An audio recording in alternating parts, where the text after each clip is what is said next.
ഈ ട്രാക്ക് ഒക്കെ പാടുമ്പോഴത്തേനില്ലേ നമ്മൾ ഒത്തിരി പേരുടെ കൂടെ നിന്ന് പാടുമല്ലോ, അതായത് കോറസ് പാടുമ്പോഴൊക്കെ അപ്പം അവരാരേലും ഒരു ഫ്രാങ്കോനെ ഇങ്ങനെ നോട്ട് ചെയ്തിട്ട് അപ്രിഷിയേറ്റ് ചെയ്യോ അങ്ങനെ എന്തെങ്കിലും? അന്ന് ഏറ്റവും എനിക്ക് തോന്നുന്നു എൻ്റെ ഏറ്റവും കുറഞ്ഞത് ഒരു 25-30 വയസ്സ് ഡിഫറൻസ് ഉള്ള ചേട്ടന്മാരായിരുന്നു അന്ന് എൻ്റെ കൂടെ പാടിയിരുന്നത്.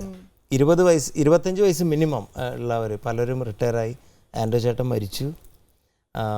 അപ്പോൾ അവരുടെ കൂടെയൊക്കെ എന്ന് പറയുമ്പോൾ അവരുടെ ഒരു മകൻ്റെ പോലെയാണ്. അപ്പോൾ എന്നെ കുറേ ഗൈഡ് ചെയ്യും. പ്രത്യേകിച്ച് ഈ തമിഴൊക്കെ പാടുന്ന സമയത്ത് അതിലുള്ള ഉച്ചാരണം, അതിൻ്റെ ബേസിക്കായിട്ട് നമ്മൾ ശ്രദ്ധിക്കേണ്ട കാര്യം. അപ്പോൾ അതിൽ നാ എന്ന് പറയും, നാ ഇല്ല, അങ്ങനെയുള്ള ചെറിയ ചെറിയ പോയിന്റുകൾ. പിന്നെ മൈക്കിൻ്റെ പൊസിഷനും കാര്യങ്ങളൊക്കെ ഇവരൊക്കെ സീനിയർ, ഒരുപാട് നാളത്തെ എക്സ്പീരിയൻസ് ഉണ്ട് അവർക്ക്. കോറസ് പാടാനൊക്കെ പോകുന്ന സമയത്ത് എനിക്ക് ഏറ്റവും കിട്ടിയിട്ടുള്ളത് ഏറ്റവും വലിയൊരു ഭാഗ്യം.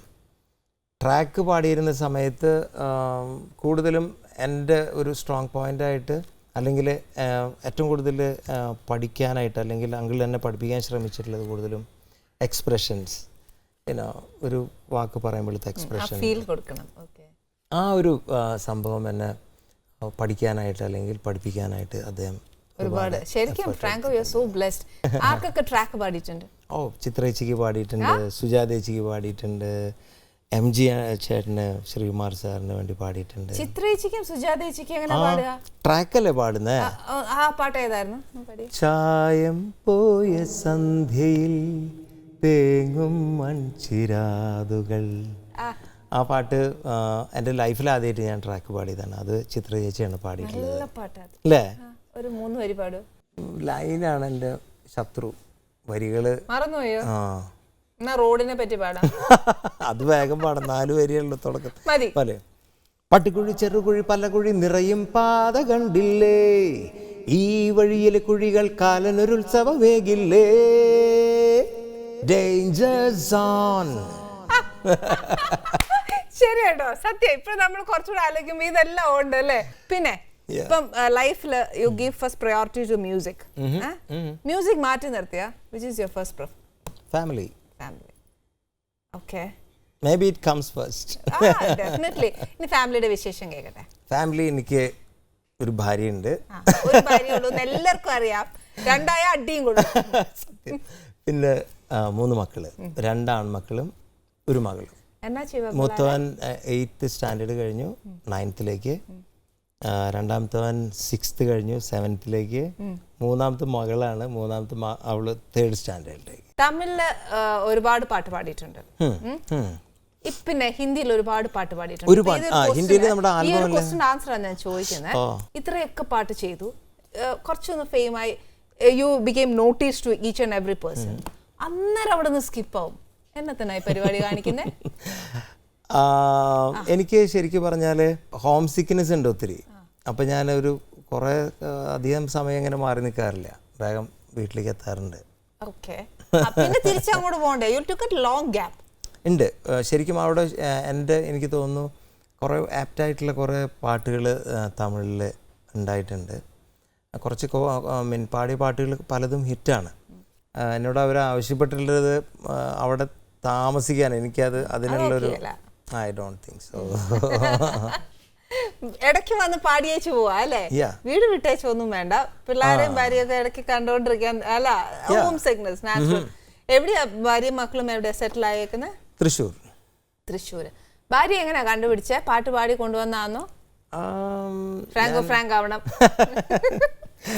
എൻ്റെ എന്താ പറയുക, എൻ്റെ ഒരു ഫാമിലി ഫ്രണ്ടാണ് അവർ. ഫാമിലി ഫ്രണ്ട്സ് ആയിരുന്നു. പിന്നെ പള്ളിയിൽ കണ്ടുള്ള പരിചയമുണ്ട്. അങ്ങനെ ഇഷ്ടം തോന്നി. ഇഷ്ടം തോന്നി പറഞ്ഞു. ലവ് മാരേജ് എന്നങ്ങ് പറഞ്ഞാ പോലെ.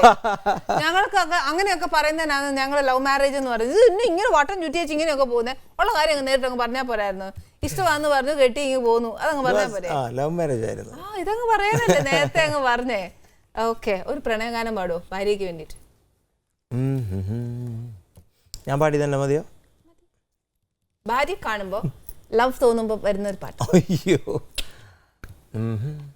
കിനാവിലെ ജനാലകൾ തുറന്നിടുന്നതാരാണോ,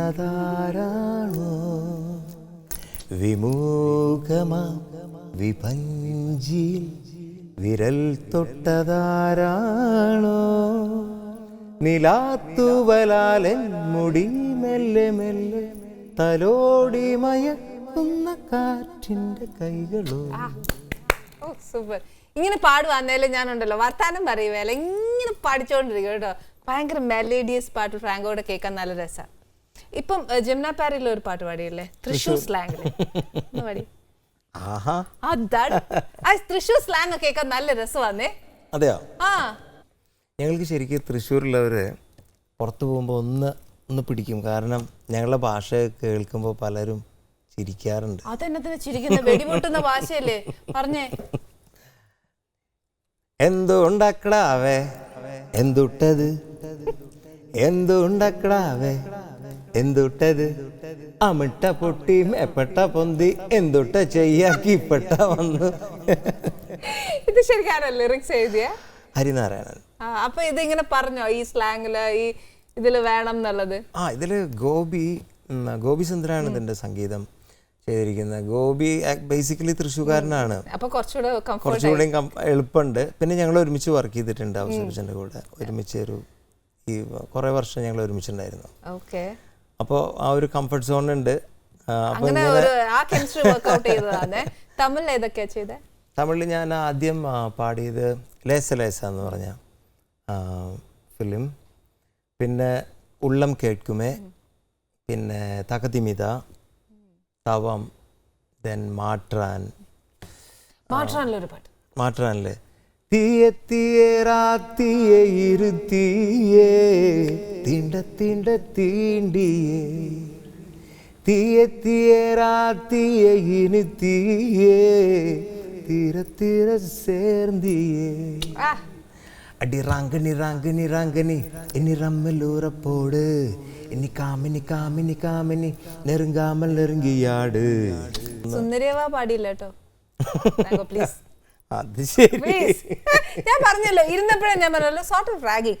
സുന്ദരിയേവാ വെണ്ണിലവേവാ എൻ ജീവതാളം പ്രണയിനീ ഓഹോ നീലരാവിലൻ സ്നേഹവീതിയിൽ മമത്തോഴിയായി വാ പ്രിയമയീ ഓഹോ അന്നൊരിക്കലെന്നോ കണ്ട നാളിലെൻ്റെ ഹൃദയമന്ത്രം കാത്തുവെച്ചു ഞാനോ.